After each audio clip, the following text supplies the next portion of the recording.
చక్కనైన కళ్యాణి రామరక్ష నీకు ఎప్పుడు దేవి సీమంతం సంతసాల వంత పాడినే ప్రేమానందం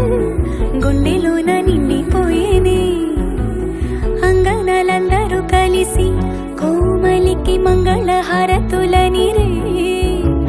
వేదము గానము చేసే ఆశ్రమము చల్ల